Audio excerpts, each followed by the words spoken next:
প্ৰশ্নোত্তৰ কিতাপলৈ আপোনালোকক পুনৰবাৰ স্বাগতম জনাইছোঁ। আজি কেইটামান গুৰুত্বপূৰ্ণ প্ৰশ্ন আৰু উত্তৰ আপোনালোকৰ সন্মুখত আলোচনা কৰিবলৈ বিচাৰিছোঁ। আশা কৰিছোঁ আপোনালোকে ভাল পাব, কাৰণ সাম্প্ৰতিক সময়ত কেইটামান গুৰুত্বপূৰ্ণ প্ৰশ্ন আৰু উত্তৰহে আপোনালোকৰ সন্মুখত আলোচনা কৰিবলৈ বিচাৰিছোঁ। আশা কৰিছোঁ আমাৰ আহিবলগীয়া যি কম্পিটিটিভ এক্সাম আছে, সেই কম্পিটিটিভ এক্সামত আমাক অলপ হ'লেও সহায় কৰিব। গতিকে আজিৰ প্ৰথম প্ৰশ্নটো হৈছে name the financial services company which has plan to invest $1 billion in India. অৰ্থাৎ কোনটো ফাইনেন্সিয়েল ছাৰ্ভিচ কোম্পানীয়ে ভাৰতত $1 billion ইনভেষ্ট কৰাৰ কথা পৰিকল্পনা কৰিছে। ইয়াৰ উত্তৰটো হ'ব global card payment brand master কাৰ্ডে অহা 5 বছৰৰ ভিতৰত $1 billion ইনভেষ্ট কৰাৰ কথা ভাৰতত পৰিকল্পনা কৰিছে। দ্বিতীয় প্ৰশ্নটো হৈছে name the person who was awarded with the highest US civilian অনাৰ। অৰ্থাৎ কোনগৰাকী ব্যক্তি যাক আমেৰিকাই সৰ্বোচ্চ অসামৰিক বঁটাৰে সন্মানিত কৰিছে। ইয়াৰ উত্তৰটো হ'ব টাইগাৰ উড। আৰু আপোনালোকৰ যিবিলাকে হয়তো এথলেটিকৰ প্ৰতি বিশেষ অনুৰাগ আছে তেওঁলোকে নিশ্চয় টাইগাৰ উডৰ নামটো জানে, আৰু তেওঁ হৈছে আমেৰিকাৰ এগৰাকী বিখ্যাত এথলেটিক প্লেয়াৰ। পৰৱৰ্তী প্ৰশ্নটো হৈছে যে which Indian navy ship was decommission after having serve for 36 years। অৰ্থাৎ কোনটো ভাৰতীয় নৌ সেনাৰ জাহাজক সুদীৰ্ঘ 37 বছৰ ব্যৱহাৰ কৰাৰ পিছত ইয়াক বন্ধ কৰি দিয়া হৈছে বা ডিকমিছন কৰি দিয়া হৈছে। ইয়াৰ উত্তৰটো হ'ব ইন্স ৰঞ্জিত। আপোনালোকে ইন্সৰ সম্পূৰ্ণ নামটো জানে চাগে, ইণ্ডিয়ান নাভাল শ্বিপ বুলি কোৱা হয়। আৰু ডিকমিছন শব্দটো আপোনালোকৰ জ্ঞাতাৰ্থে জনাই থওঁ, বিশেষকৈ আৰ্মি মিলিটাৰীৰ ক্ষেত্ৰত তেওঁলোকৰ অস্ত্ৰসমূহ যেতিয়া উঠাই দিয়া হয় বা বন্ধ কৰি দিয়া হয় সেই সময়ত আচলতে ডিকমিছন শব্দটো ব্যৱহাৰ কৰা হয়। পৰৱৰ্তী প্ৰশ্নটো হৈছে যে which state government sets a limit date the weight of school bag not more than 10% of the children weight. অৰ্থাৎ কোনটো ৰাজ্য চৰকাৰে শিশুসকলৰ যিটো স্কুল বেগ, সেই স্কুল বেগৰ যিটো ওজন তেওঁলোকৰ শৰীৰৰ ওজনৰ 10%তকৈও বেছি হ'ব নোৱাৰিব বুলি এটা সীমাবদ্ধতা বান্ধি দিছে। ইয়াৰ উত্তৰটো হ'ব কৰ্ণাটক চৰকাৰে। মই আপোনালোকৰ জ্ঞাতাৰ্থে জনাওঁ যে ক্লাছ 1 পৰা 2 লৈ যিবিলাক শিশুৱে স্কুললৈ যায় তেওঁলোকৰ বেগৰ যিটো ৱেইট, সেই বেগৰ ৱেইটটো 2 কিলোতকৈ বেছি হ'ব নোৱাৰিব।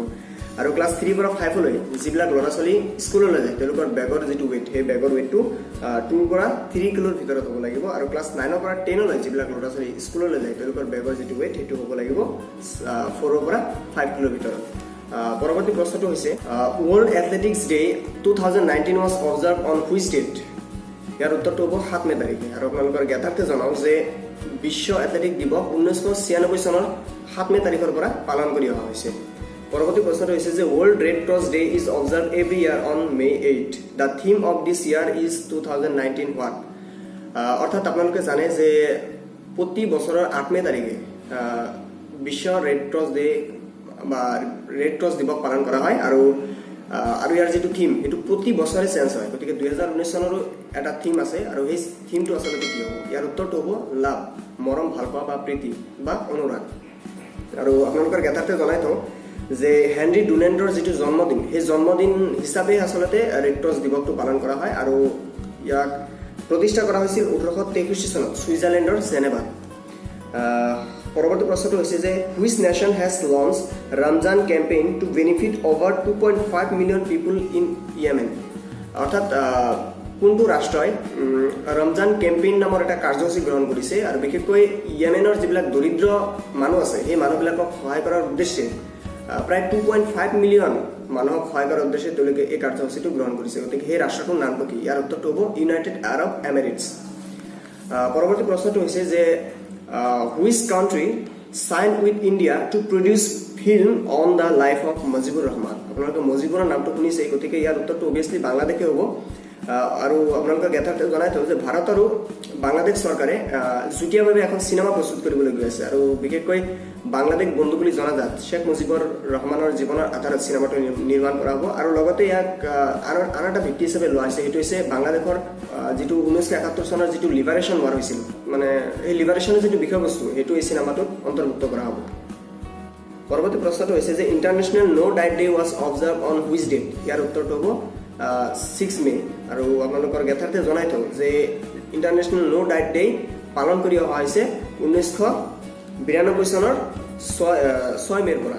পৰৱৰ্তী প্ৰশ্নটো হৈছে যে name the Nepal girl who sets a Guinness world records on longest dancing marathon by an individual. ইয়াৰ উত্তৰটো হ'ব বন্দনা। তেওঁৰ বয়স হৈছে 18 বছৰ।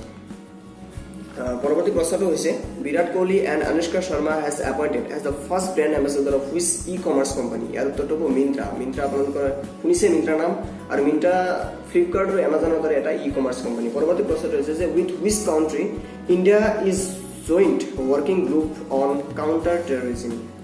অৰ্থাৎ সন্ত্ৰাসবাদ নিধনৰ বাবে ভাৰতবৰ্ষই কোনটো ৰাষ্ট্ৰৰ সৈতে যুটীয়াভাৱে কাম কৰিব বুলি সিদ্ধান্ত গ্ৰহণ কৰিছে। ইয়াৰ উত্তৰটো হ'ব অষ্ট্ৰেলিয়া। পৰৱৰ্তী প্ৰশ্নটো হৈছে who has been appointed as the new head coach of the Indian men's volleyball team.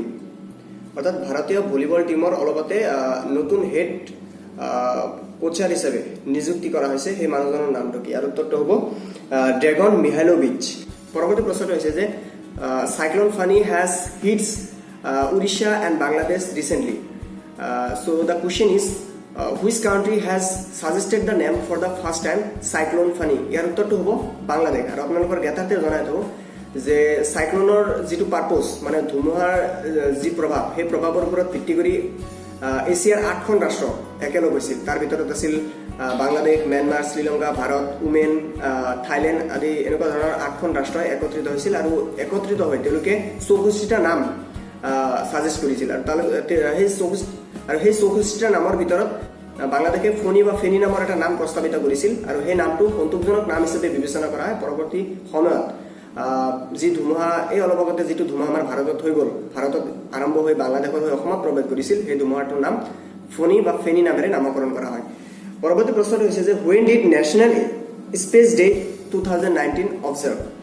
ইয়াৰ উত্তৰটো হ'ব 2 মে তাৰিখে। আৰু গতিকে কণ্টেম্পৰেৰী টপিকৰ ওপৰত সদায় এনেকুৱা ধৰণৰ অবজেক্টিভ জিকেসমূহ পাই থাকিবলৈ আমাৰ চেনেলটো ছাবস্ক্ৰাইব আৰু বেল আইকন প্ৰেছ কৰিবলৈ নাপাহৰিব। আৰু লগতে আমাৰ এক্সপ্ৰেছ টেলছ নামৰ ফেচবুক পেজো আছে, য'ত প্ৰায় আমাৰ 24,000 ফলোৱাৰ হ'বলৈ গৈ আছে, আৰু তাত য'ত আমি সদায় কম্পিটিটিভ ৰিলেটেড বস্তুসমূহ আমি পষ্ট কৰি থাকোঁ। গতিকে তাতো গৈ আপোনালোকে